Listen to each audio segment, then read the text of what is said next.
కోసం గోస అని అనేక పేపర్లలో వచ్చినాయి. ఇలా ఒక ఆదివాసీ బిడ్డగా నేను ఆ శాఖకు మంత్రిగా ఉంటే మరి నిరంతరం మా అధికారులు కానీ మేము కానీ పర్యవేక్షణ చేస్తూనే ఉన్నాం. పాత మీరు వేసిన పైపులు చక్కగా లేక ఎక్కడెక్కడ ఊసిపోతున్నాయి. వాటిని రిపేర్ చేయడానికి ఒక రోజు 2 రోజులు పడుతుంది. చూడయ్యా నీళ్ళు లేవు అని నన్ను బదనం చేస్తారు. నేను 100 క్లిప్పింగ్లు చూపెట్టగలుగుతా. మరి గత 4-5 సంవత్సరాల నుంచి అనేక చోట్ల నీళ్లు రాకుండా మంచినీళ్ళు రాకుండా ఉన్నాయి. కాబట్టి అప్పుడు కూడా బోర్ లేకుండా ఆపింది వీళ్ళే. ఇప్పుడు పర్మిషన్ ఇచ్చినాం కాబట్టి అక్కడ ఇక్కడ బోర్లు వేసుకొని మంచినీళ్ళు ఆ పాత పైపులు వేసిన పైపులని మీ కంపెనీల కోసమే మిషన్ భగీరథ పైప్ లైన్లలో మీ కంపెనీలే వాడతాయి. అది వాళ్ళ లీకేజ్ అవుతున్నాయి. ఆయన సరి చేయడానికి పోయేసరికి తెల్లవారికే 2 రోజులు పడుతున్నది. ఇట్లాంటి సమస్యలు దానికి తోడు ఎండలు కూడా ఉన్నాయి. కానీ పదే నన్ను ఒక ఏ కాలకేం చెప్తే వాళ్ళకి పరిపాలించడం రాదు. అవునయ్యా 100 ఏళ్ల నుంచి మేము అడవులలో ఆదివాసీ బిడ్డలుగా మరి సమాజానికి నాగరిక సమాజానికి దూరంగా బతికి మరి సొసైటీ తెలుసుకొని ఎంతో అంతో మరి రాజ్యాంగం ఇచ్చినటువంటి కాంగ్రెస్ పార్టీ ఇచ్చినటువంటి రాజ్యాంగం ద్వారా చదువుకొని హాస్టళ్లలో కాంగ్రెస్ ఇచ్చినటువంటి ఐటీడీఏలలో చదువుకొని ఐటీడీఏ స్కూళ్ళలో ఈ రోజు ఈ స్థాయికి వచ్చినాం. ఇంత హేళన చేస్తా ఉన్నారు టీఆర్ఎస్ నాయకులు నన్ను.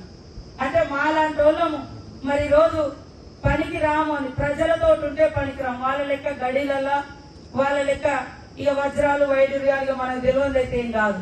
అట్లా మేము లేము కాబట్టి వాళ్ళకి ఆంతలేము, వాళ్ళకి కనబడతలేము. మా శక్తి మా కష్టం వాళ్ళకి కనబడతలేదు. రోజు విమర్శలే. వీళ్ళకేం చేతనైతే వీళ్ళేం పరిపాలిస్తారు తెలియలేదు. ఈమెకు పరిపాలన రాదని అరే అయ్యా మేము పరిపాలకులం కాదా. చేవేళ్ళ ప్రాజెక్టు అంబేద్కర్ గారి పేరు మీద మరి రాజశేఖర రెడ్డి గారు సోనియమ్మ గారు ఆ రోజు శంకుస్థాపన చేశారు. ఈ రోజు అది పక్కా పోయింది. మరి బీజేపీ వాళ్ళైనా ఖచ్చితంగా మీరు కట్టి మరి అంబేద్కర్ గారు అంటే ఈ దేశానికే నాయకుడు, ఈ రాజ్యాంగం తీసుకొచ్చి పేదలకు బీదలకు తేడా లేకుండా అందరూ మనుషులే అనే ఒక సమానత్వ హక్కు ఇచ్చింది భారత రాజ్యాంగం. అణచబడ్డ ఎస్సీ ఎస్టీ బీసీ బడుగు బలహీన మైనార్టీ వర్గాలను మహిళలను అందరూ వెంకయ్య కోసం రిజర్వేషన్ తీసుకొచ్చింది. ఇవాళ అవన్నీ తీసేసి ప్రశ్నించడంలో ఉండొద్దని మొత్తం ప్రాజెక్టులు ప్రైవేటోనికే, కంపెనీలు ప్రైవేటోనికే, రోడ్లు ప్రైవేటోనికే, ఎయిర్పోర్ట్లు ప్రైవేటోనికే, మనం వాడే బిఎస్ఎన్ఎల్ సెల్ కూడా దాన్ని బంద్ చేసే కార్యక్రమం. అదే విధంగా ఎల్ఐసి మన యొక్క జీవిత భద్రత, జీవితానికి ఒక సెక్యూరిటీ లాగా ఆ రోజు నెహ్రూ గారు తీసుకొచ్చింది. 5 కోట్లతోటి ఉన్నటువంటి మరి ఆ ప్రాజెక్టు 56,000 కోట్లతోటి ఎల్ఐసి మంచిగా నడుస్తుంటే దాన్ని అమ్మేస్తున్నారు.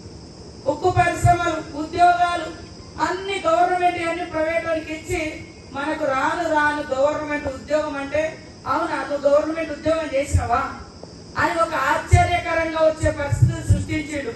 అంతెందుకు ఇవాళ మన కాగజ్ నగర్ లో, సిర్పూర్ లో, మన ఉమ్మడి హైదరాబాద్ జిల్లాలోనే అత్యధికంగా మిలిటరీలో పోతారు, సైన్యంలో పోతారు. సైన్యంలో పోతే గతంలో 14 సంవత్సరాల ఉద్యోగం ఉండేది. ఈ బీజేపీ వాళ్ళు అగ్నిపథ్ అనే పథకం తీసుకొచ్చి వాళ్ళు పాపం 2 సంవత్సరాలు 3 సంవత్సరాలు ట్రైనింగ్ చేసి సైన్యంలో పోతే ఎన్నేళ్ళకి వస్తే ఇంటికి 4 ఏళ్ల ఉద్యోగం కూడా తీసుకొని మళ్ళీ ఇంటికి రావాలి. కాంగ్రెస్ ప్రభుత్వం ఇవాళ ఆరోగ్యశ్రీ తీసుకొచ్చింది కాంగ్రెస్, భూములు ఇచ్చింది కాంగ్రెస్, విద్యాలయాలు పెట్టింది కాంగ్రెస్, ఊరుగా కరెంటు పెట్టింది కాంగ్రెస్. మరి విశ్వవిద్యాలయాలు కట్టి ఇవాళ ఎస్ఆర్ఎస్పీ కావచ్చు, కడియం కావచ్చు, ఇలాంటి ప్రాజెక్టులను దేవాలయాలంటే ఏదో చెప్పుకోవడానికి కాదయ్యా. ఆ దేవాలయాల యొక్క భక్తి, ఆ దేవుని యొక్క మరి ప్రేమ అభిమానం ఉండాలంటే ఆధునిక దేవాలయాలు మన ప్రాజెక్టులో చెప్పిండ్రు. ఇవాళ మన ప్రాజెక్టులే, ఎందుకంటే ప్రాజెక్టు మంచుకుంటే 2 పంటలు వండుతాయి, 2 పంటలు వండితే కడుపు నిండా తినగలుగుతారు, ఆకలి అనేది ఉండదు. కాబట్టి ఈ రోజు దయచేసి మన క్యాండిడేట్ మరి తన యొక్క అంటే రాను ఎవరు ఆ సైన్యంలో కూడా చేరకుండా చేసి అది కూడా ప్రైవేట్ వాళ్ళకి ఇచ్చేటువంటి కుట్ర. ప్రైవేట్ వాళ్ళంటే ఎవరు? ముందట మోడీ కనపడతాడు, వెనుక మరి వాళ్ళు ఉంటారు ఆదాని అంబానీ, మధ్యలో మోడీ ఉంటాడు, ఇటు ఆదాని ఉంటాడు, కుడికి ఎడముక అంబానీ ఉంటాడు. కానీ ప్రజలు మాత్రం కనపడరు. మళ్ళీ సిగ్గు లేకుండా కాంగ్రెస్ వాళ్ళు గెలుస్తారట పుస్తకాలు గుంజుకోపోతారు. కాంగ్రెస్ వాళ్ళు గెలిస్తే ఇవాళ భూములు పంచినాము. గ్యాస్ ధరలు ఆనాడు తక్కువకుండే 400, 500. ఇప్పుడు మళ్ళీ ఇక్కడ కాంగ్రెస్ గెలిచినట్టుగా తగ్గింది. ఇవాళ పుడితే పన్ను, చస్తే పన్ను, పాల ప్యాకెట్ మీద పన్ను, బట్టల మీద పన్ను. ఎంత దుర్మార్గులైన కట్టుకునే బట్టల మీద ఇవాళ తిండి లేకున్నా కూడా ఒంటికి బట్టలు కట్టుకుంటాం. బట్టల మీద కూడా జిఎస్టీ వేసిండు పన్నులు. ఆడ పేద బీద అనేది లేదు. నువ్వు గుడ్డ కొనుక్కుంటే చాలు పన్నులు. మరి పేదోడా ఉన్నోడా లేడు, పాల ప్యాకెట్ కొనుక్కుంటే చాలు పన్ను. రొట్టె మీద పన్ను, చాకుమారు మీద పన్ను, మన పెన్సిల్ గీక్కునే చాకుమారు ఉంటుంది దాని మీద కూడా పన్ను. ట్యాక్స్ టెర్రరిజం జరుగుతుంది బీజేపీ ప్రభుత్వంలో.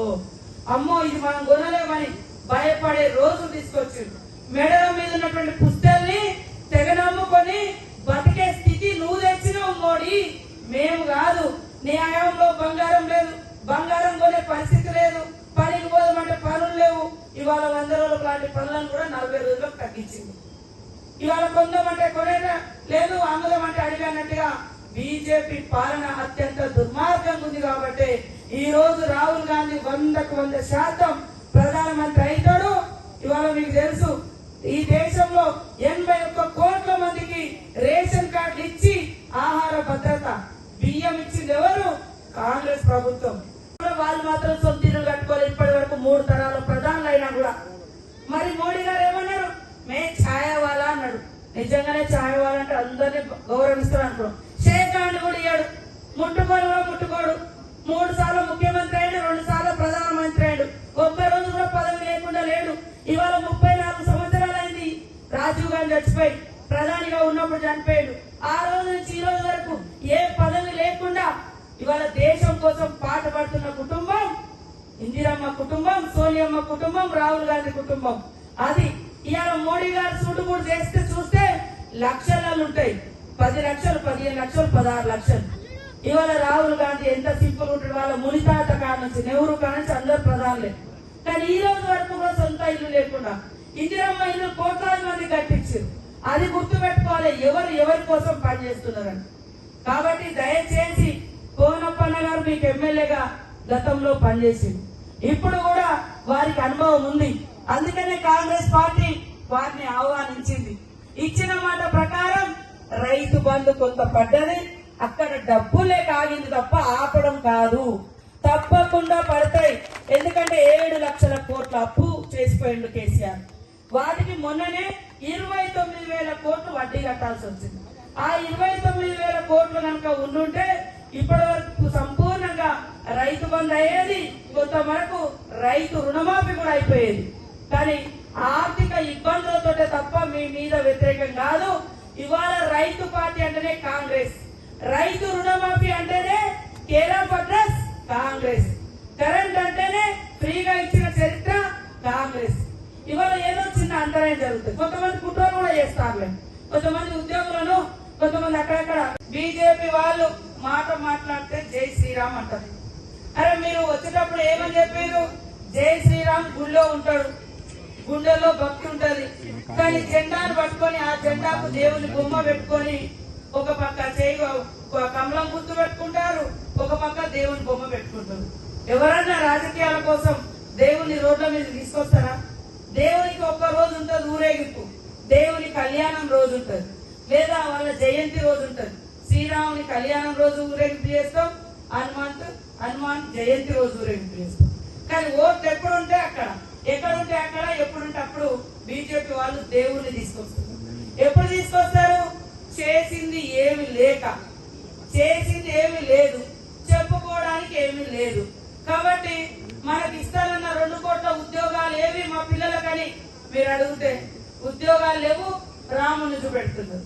మరి మా ఊళ్ళల్లో నువ్వు 10 ఏళ్ళు అయింది, కేంద్రంలో బీజేపీ వచ్చి ఇల్లు ఇచ్చిందా, బడి కట్టిందా, గుడి కట్టిందా, రోడ్ వేసిందా, భూములకు పట్టాలు ఇచ్చిందా, రైతులకు ఏమన్నా అదనంగా రైతు బంధు ఇచ్చిండ్రా, లేదా కిసాన్ ఏది రైతులకు పెన్షన్ ఇస్తా అన్నాడు అది ఇచ్చిండా?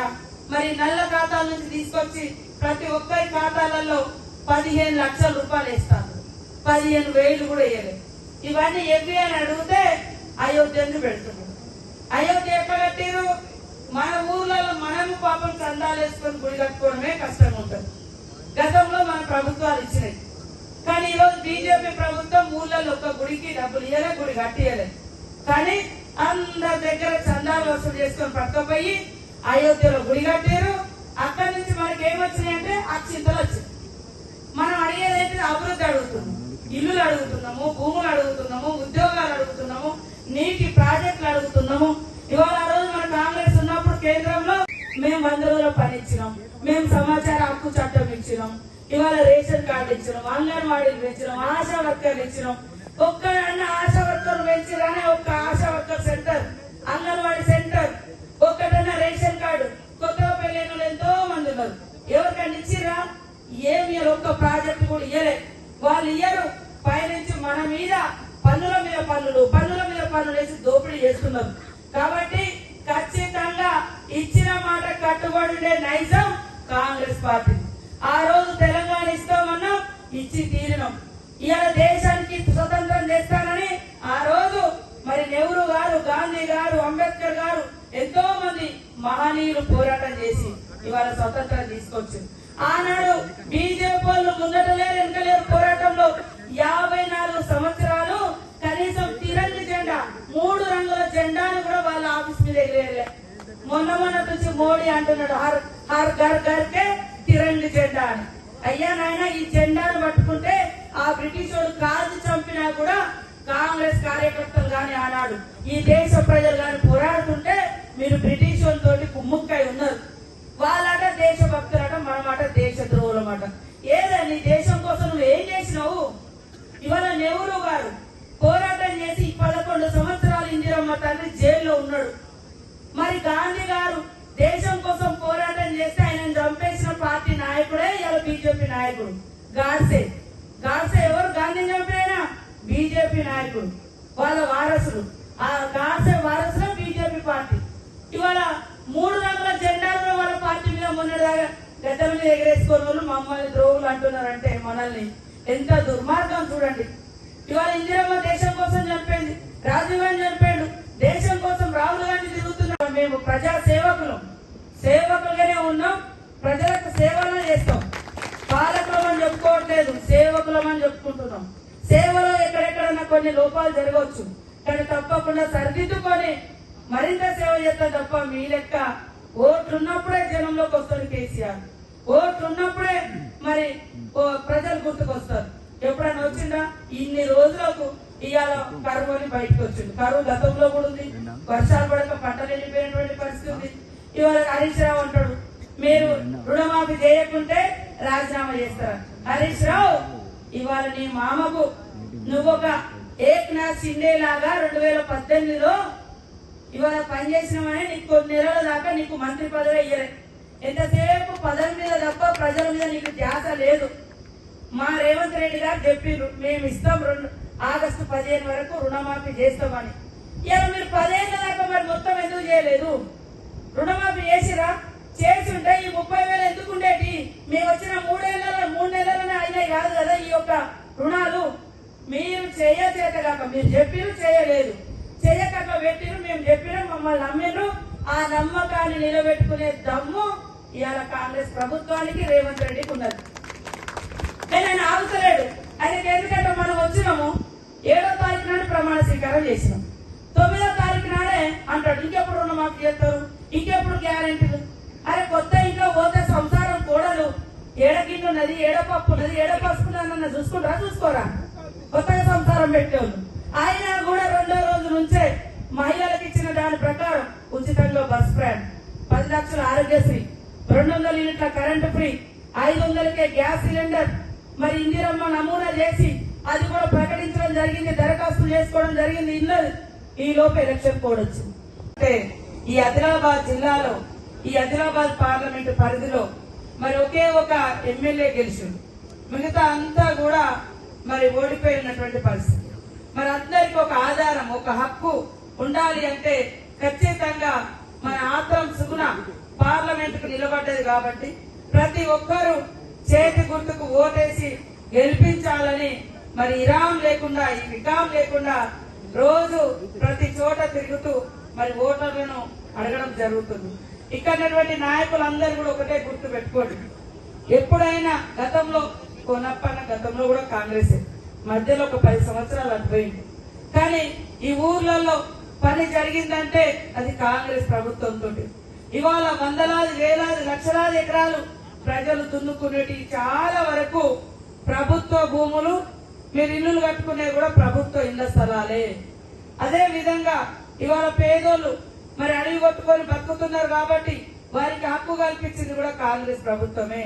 ఈ రోజు పని లేని చోట ఎక్కడికో పట్టణాలకు పోయి కుటుంబాలను ఇక్కడ వదిలేసిపోయి పని చేసుకుంటున్నారని సోనియా గాంధీ గారు ఆలోచించి మీకు 100 రోజుల పని పెడితే ఈ మోడీ గారు వచ్చినాక, బీజేపీ వాళ్ళు వచ్చినాక 100 రోజులను 40 రోజులకు తగ్గించారు.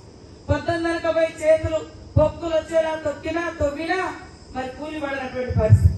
కాబట్టి ఇవన్నింటిని దృష్టిలో పెట్టుకొని మన రాహుల్ గాంధీ గారు ఒకటే మాట చెప్పింది. ఆనాడు 100 రోజుల చట్టం తెచ్చింది కాంగ్రెస్ ప్రభుత్వమే.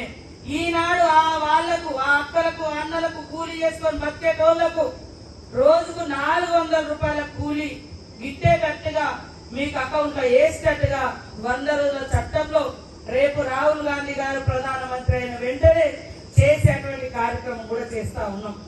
అదే కాకుండా ఇవాళ రాదు కాబట్టి అందరూ దయచేసి చేతి గుర్తు కోటేయాలని కోరుకుంటూ ప్రతి నాయకుడు వాళ్ళకి ఇచ్చినటువంటి MFSN ఛానల్కు లైక్ చేయండి, షేర్ చేయండి, సబ్స్క్రైబ్ చేయండి.